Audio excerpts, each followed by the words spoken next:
Ladies and gentlemen, Mr. Cropper here. Thank you for joining me. We're going to be doing a little chat with Jordan Peterson. This video has been sent to me, I assume, for purposes of further consideration. So let us, I may have done a bad thing by putting this window over there like that. I have done a bad thing, haven't I? Alright, so we're going to just begin at the beginning. This is a clip taken out of a longer interview. If you only know how to behave, you're just a domesticated house cat or a lap dog. You have to push beyond the persona, and that's what the integration of the shadow does from the Jungian perspective. It's like to pull that monster that's being edited out of you, to pull that back in and to allow that to reveal itself within your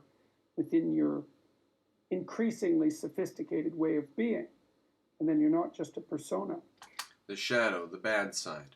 Cultivate it. Your increasingly sophisticated way of being, so you're not a two-dimensional thing. You develop and become deeper over time. But your shadow, your bad side. So if you want to push back on your persona, are you saying that you have to cultivate your shadow? Is that the premier path? Yeah, because the thing is, you can't escape from your persona unless you can say no. Like here's an example from popular culture. You have to be able to say no. You have to be able to resist the group. You have to be able to fight back against the group. You have to be able to go your own way. You have to be able to behave as an individual. Harry Potter series. Harry Potter's obviously the hero of the story. And he's touched by malevolence, right? The only reason he can stand up against evil is because there's some evil in him that he's incorporated. The only people who can stand up against it are the ones that have a bit of it in them. Interesting way to look at it or think about it. The only people who can fight back are the people who have some fight in them. That's the way I would state it. I don't necessarily think there's a yin and yang, good and bad, white and black, and we partake. But certainly we could say the only people who are able to fight back are the people who have some fight in them to begin with. Yeah, we could say that, huh? Well, that's exactly right. The persona, if you're a persona, then you're an obedient citizen. But the problem with being an obedient citizen is that if the society tells you to march the Jews off to the death camp, for example, and you're obedient, then that's what you'll do. And it isn't like society is civilized and all of a sudden you're performing some act of atrocity. Now, we have a tradition in our culture called civil disobedience. So we have this sort of covered. We don't really harshly judge people who do something out of the depth of their conscience, who disobey a law out of the depth of their conscience.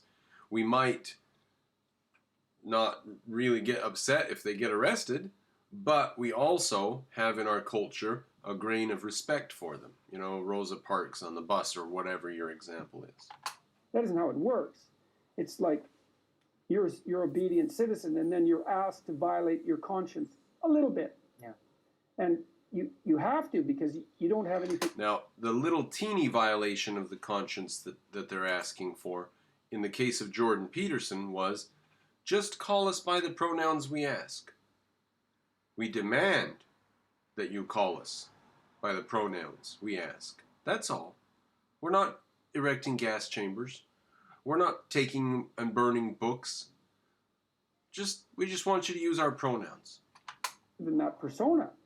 And that's obedience. And so a little more obedience is demanded. You say, okay, well, then you're a little bent because the society is becoming a little bent. And then you're... In my opinion, he stayed too long among the bad people. Right? He stayed right up until very recently. Now, he was speaking out in certain ways against it the whole time, sure. But he was in academia. I really, really harshly judge anybody who is in the Nazi Party. And I think academia is akin to the Nazi Party today. Weaker. Then you're asked to violate your conscience a little bit more, and you think, well, there's a little less of me, and the pressure's on a little more, and I could have said no before, but I didn't. So you say yes again. Then you say yes again, and then you have a society where 1/3 of the population is informing on the other 2/3. So at what point do you stand up and fight back and say, I don't care if everybody in the world thinks it, I'm not going to go along.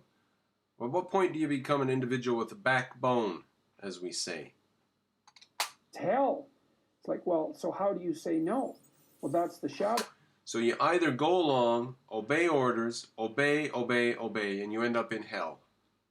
Or you fight the whole world. And that's hell. It's like, and that's, see, the reason that the video I did about Bill C-16 and its compelled speech provisions went viral was see, the way that the objectivists look at this is, you're not fighting the whole world. They are irrelevant. They are powerless. They are nothing without the creator, without the driven. The second-handers, the collectivists who don't produce anything are nothing without the producers. So it's not like go along and be a second-hander and once in a while be a producer. Choose to view the world correctly, and you won't go along all the time. Like he's saying we all do this. We all just go along, and then once in a while it's time to fight back. I say make it your habit to fight back. Like, be that persona who won't go along. Now, I go along only on things that are utterly unimportant. Like, I have a guitar, other people have guitars. I have a computer, other people have computers. So I go along in that sense, right? I'm a collectivist in that sense. But when it's important, you can't, you shouldn't, you mustn't. And he's saying that some people are so used to going along with the normal stuff, they can't figure out when to say no, when to think for themselves. So I don't think that it's just a bad side of yourself you should cultivate. I think it's a whole view of life that you should take on all the time. You should view everything from this lens of, well, how do I view it? Not, okay, this is what society does, therefore I'll do it. But should I do it from my point of view? That's how you should view everything. Not just once in a while when there's trouble. I said no. I didn't say it casually. What I meant was, there isn't anything that you can do to me that I can imagine that will force me to utter the words that you want me to utter. Nothing. And I meant it. And when I made the video, I think people... That was a pretty good sentence he had there. There isn't anything that you could possibly do to me that I can imagine that would make me utter the words you want me to utter. In other words, no form of torture, no matter how bizarre you can imagine, it's not going to make me say the things you want me to say. Just not going to happen. I like that. They actually tell that I meant it. And so I took this abstract problem and made it concrete. I said, no, that's not happening. And that's part of the incorporation of the shadow. But in this regard, the shadow is actually benevolent, not malevolent. The shadow isn't benevolence. It's not like the shadow's benevolence. Saying no to the group is not benevolent. Or malevolent, pardon me. Saying no to the group's not malevolent. Thinking for yourself is what leads to benevolence. We wouldn't have all the great things we have that we take for granted and everybody shares in if it weren't for people who thought for themselves and created these things. So the shadow is the benevolent. The group think is the malevolent. It's called stale. Staleness. What does stale mean? Stagnant. It's called stagnant. That which is stagnant is the groupthink. The status quo. The same over time. Mediocrity. Just go along to get along. Just accept what other people are doing. And that gives nobody anything. That's just the status quo. Everything we have that we accept as the status quo comes from people who thought for themselves and accomplished something. The people who gave us fire, and the people who gave us hammers and chisels, and the people who gave us everything, thought for themselves, rejected what had come before, and gave us something new. So if you go around your status quo today with your automobile or whatever, and you say, no, I'm just doing, I don't want to be an outsider. I just want to, do what's right in society and get along in society. You're accepting all kinds of things that were invented by outsiders of society. So it's an inconsistent position. No, it's not true that there's the dark side that's malevolent, but in this case it's benevolent. The status quo is malevolent. Malevolence is impotent. It's not important. The important thing is activity and production and thinking. So to think for yourself or to go along with everything that everybody's already doing, they've been accepting for ages perhaps. That's the option. And he says, in this case, thinking for yourself is actually good. No, it's always good to think for yourself. You don't always get the right answer.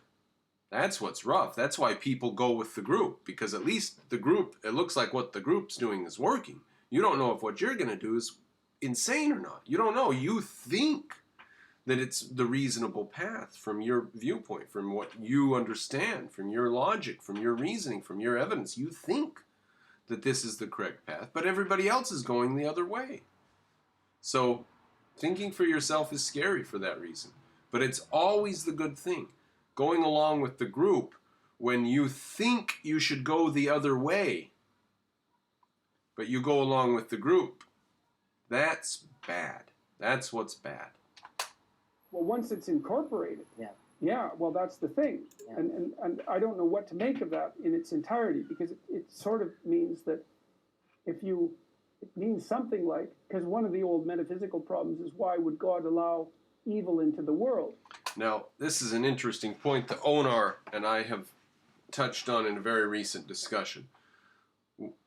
Why is there evil in the world? But we come at it from a different direction, like with the bees and their stinger. Why is it that when you attack, you mess with a hive, some of the bees go insane and commit suicide and do a kamikaze on you?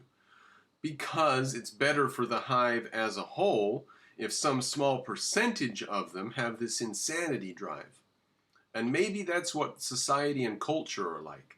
This insanity drive to go your direction, and everybody else, it might not even occur to them that there's another direction to go. But even if it does occur to them, they could go in another direction. They don't.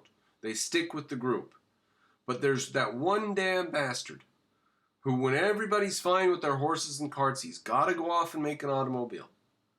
There's that one damn bastard when everybody's fine with propeller steam ships, he's got to go make the steam turbine ship that goes twice as fast as any other ship on the sea, and now the Navy has to retrofit everything with steam turbines.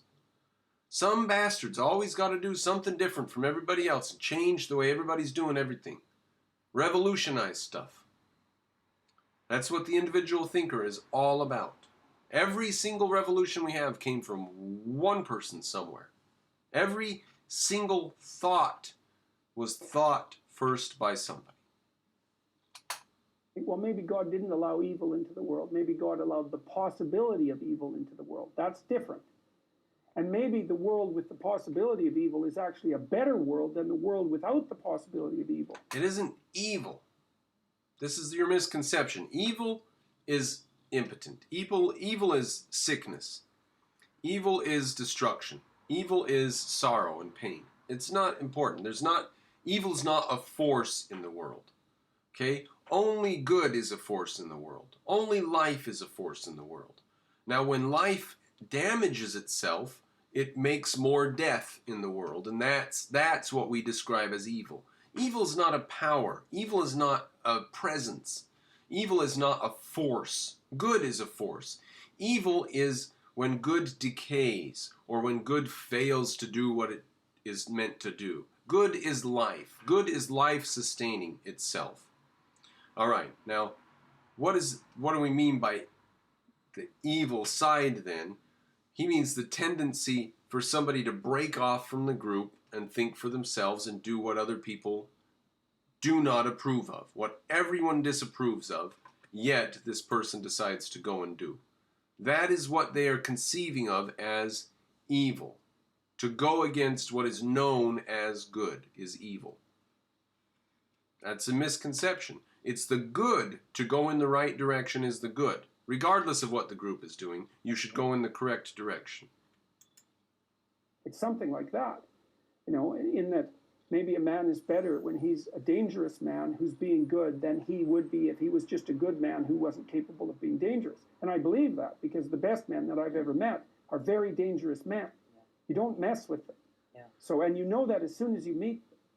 Do you think we From the objectivist perspective, we would say that you have to be an integrated person. You can't be totally against violence, like a hippie ninny.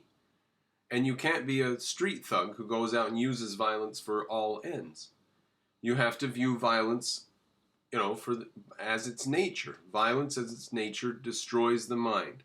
So you should only use it against people who have initiated its force, or who have initiated its use. You should only use it in retaliation to destroy their mind, because they're trying to destroy your mind.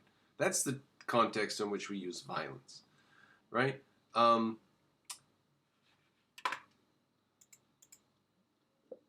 So, and you know that as soon as you meet them. Do you think So people who have some violence in them, he's viewing a very mystical yin and yang way. And that's why I've characterized him as a sloppy thinker. He's saying things that are generally speaking true. And you can't really argue against the truths that he's giving. It's just that he's sloppy about it. Right? He's talking here in these sloppy metaphorical terms. You have to have some bad in you. No, you have to think for yourself at all times. If he would define exactly what he was talking about, then he wouldn't be saying you should have some bad in you. He would say you should avoid the bad by thinking for yourself. The group is doing a bad thing.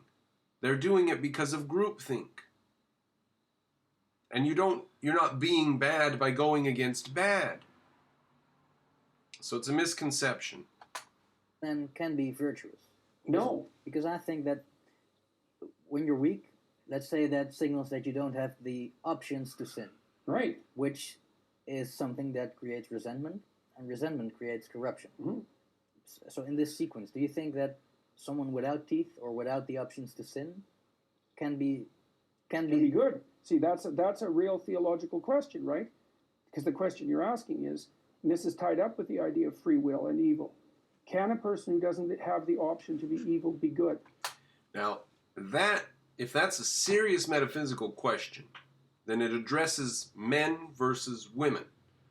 Men have the power to be evil, and men are the source of values, of what is good. Right? Women don't have the power to be evil.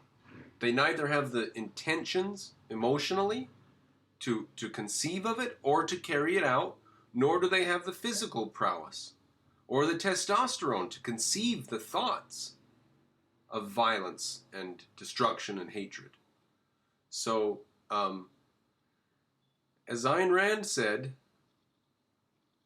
men are, I can't remember her exact words, but men are the source of values, and women worship men because of value worship.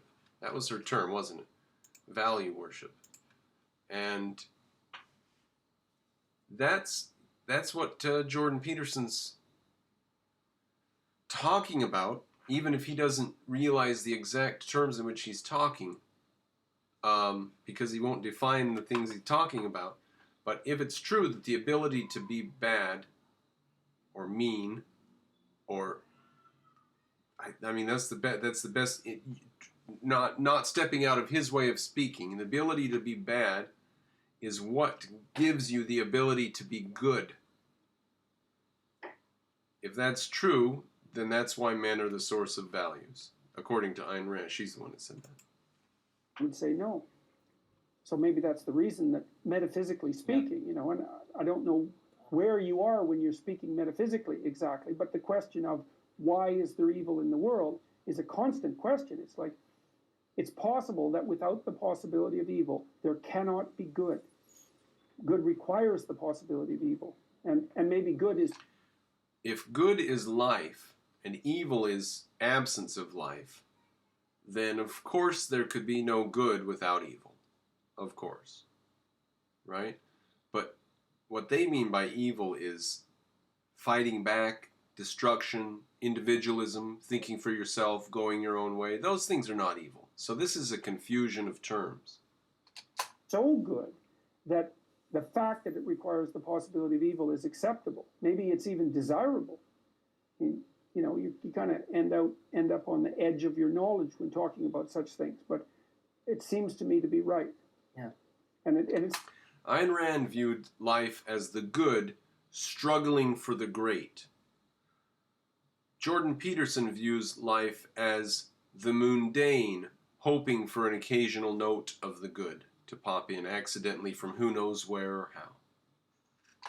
to be right in a lived sense, like I met Jocko Willink. He's a good example. I mean, Willink was the commander in Ramada, I think, and you can say what you want about American military involvement. It has nothing to do with that, really. Not at this level of analysis. He's a tough guy.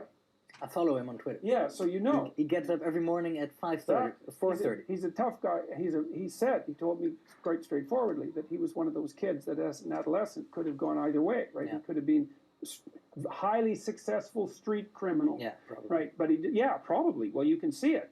But he decided not to do that. And, he's very, I would say He was a SEAL, right? That's right. He's psychophysiologically intimidating. He's a big guy. You can tell he knows how to use it, and you can tell he used it. Yeah. But as far as I can tell, Physical stature has something to do with status in our society. We know that because every president of the United States has been taller than 6 foot. I think taller than 6'1" or something like that. Every single one of them's been a tall guy. So that doesn't seem accidental.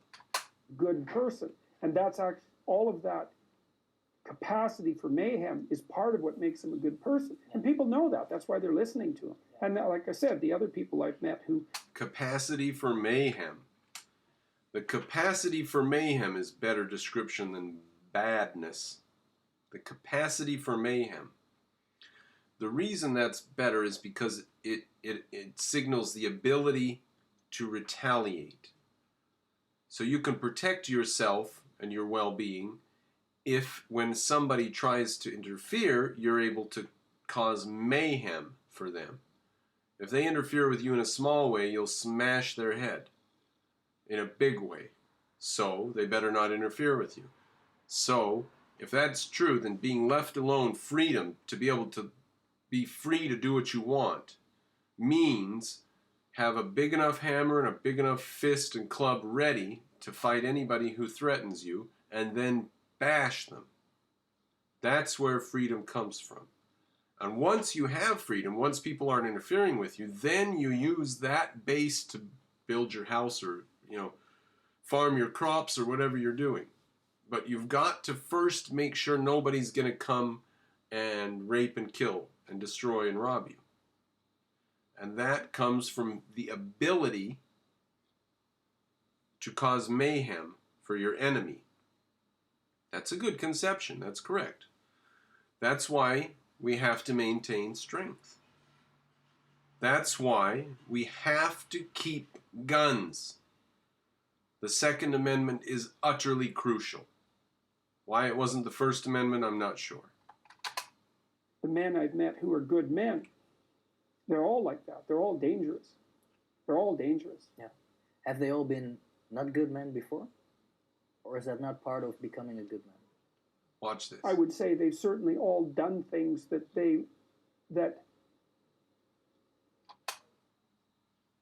Now, what he wanted to say there was they've all done things that they shouldn't have or that they regret.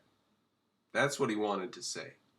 But he can't go down that road because then if they did what they should have or if they regret it, then back up and have them go down the good path, and then we don't have a good world anymore. We're off in that soft world. So then he gets a direction to it, though. He does come at it from another direction. He simply says, well, teenage rebellion. It's breaking rules. But starting off there, he's almost about to say they've all done things that they shouldn't have or they regret. And he stops himself because they should do those things. And they should not regret having done those things. Whatever it was, drinking beer when you're 17 or whatever rule you broke as a teenager. He says, ultimately, the subtext here is that it's a good thing to bend the rules, to break some of the rules. Just how many are you going to break? And are you breaking the ones that hurt other people? That's crossing a line. And maybe, maybe that's the subtext here. But all right, let's go. Well, adolescents break rules, right? And healthy adolescents break rules. And so then the question is, well, how extreme does the rule breaking become? Well, it would vary from person to person, but I would say that most of them, not all of them, but most of them were more on the end of the rule breaking spectrum, right? They broke more rules than normal, but they clued in, and decided, explored that, and then decided, no, that's... Good guys, tough guys, strong guys have broken more rules than normal. Guys that are able to cause mayhem for their enemy are rule breakers. Fair enough? I mean, we can follow it that far, can't we? Now, if you're there with me without being upset, then that right there is why women like a bad boy. Because that is a position of strength. Being able to look at what everyone is doing and say, aha, don't give a damn. Gonna do my own thing anyway. That is a position of strength. That person has the ability to cause mayhem for their enemy and is therefore going to be able to protect the woman. That is why women like a bad boy. That's better than cowardice.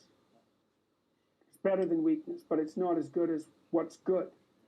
So if you follow this doctrine, actually the people that are accusing you of instantiating like toxic masculinity, well, let's say that it's true that you're promoting male strength. If you follow masculine this strength. Yeah, It's important because I'm also promoting it in women. Yeah. Like my daughter's a good example, man. She's tough. You don't mess with her. She'll cut you apart. Yeah. I believe you. Mm-hmm. Maybe it was wrongly phrased. No, it's okay. No, but the thing, what I'm trying to get is that when you're telling people... I like that. He was a little scared. Maybe Peterson went over the line there saying she'll cut you apart. Maybe it was wrongly phrased. Peterson's, no, I'll stick with it. I'll stand by it. I like it. Let's fight back against this ninny political correctness that doesn't allow us to speak. We have to be always on eggshells. Empowered himself. Mm-hmm. I wouldn't say that because I'd never use that word. Empowered? I hate that word, but it's okay. To become I'm stronger. Encouraging people. Yeah. I like that word better because I'm encouraging people. Yeah. To encourage means to give courage to. And he's giving courage, right? He wants people to take courage. He wants people to be courageous. Stand on your own, think for yourself, go your own direction when it seems appropriate. Even if it seems like that's chaotic or mayhem may result, that's what a good society is built by, is by people when they see that they should go in the right direction apart from the group, and they do, that is a good society. To put courage into them, that's better. Yeah. So by becoming courageous, you increase your potential for being virtuous. Mm-hmm. That's basically... Mm-hmm. Mm-hmm. Well, and I one of the most amazing things that I discovered this year, or stumbled upon, was I was puzzling over a line in the New Testament, which I've always been curious about because it never sat right with me. The meek shall inherit the earth. And so I was, as I said before, if you go online, Bible Hub, I think it's called, Bible Hub. It's really good for this because it contains a collection of commentaries, so you can look at a verse. And, you can look at a verse and know the translations, multiple translations, and multiple commentators. So each verse is taken apart by many, many people. And I found out that the word meek either doesn't mean now what it meant when people first translated the text, or it was a mistranslation, either way. But because meek sounds like powerless and harmless, it's something like that, right? But what meek actually means, it's the derivation of a word, it's the translation of a word that meant something more like those who have swords and know how to use them but keep them sheathed. I thought, oh yes, that's exactly it. The world, those who have swords and know how to use them but choose to keep them sheathed will inherit the world. Now, that's interesting. I don't know if we have a word for that in English. We certainly have a phrase for it, which is speak softly and carry a big stick. But I wish we had a word. We need a word for that. And that word is the people that will inherit the earth, the ones who speak softly but carry a big stick. Yes. Exactly right. Exactly right. Much different than the idea of Quite me. different. Mhm. Quite different. I think this is a good point. There we are. That's a good point to bring it to an end. Thank you, ladies and gentlemen, for joining me with this little chat with Jordan Peterson. Wasn't that fun? I hope that we got some value out of that. If you enjoy the videos that I do, please go to Patreon and support me and help me build up a small revenue stream so that I can spend my time doing this and hopefully do more interviews and stuff in the future. Thank you for joining me.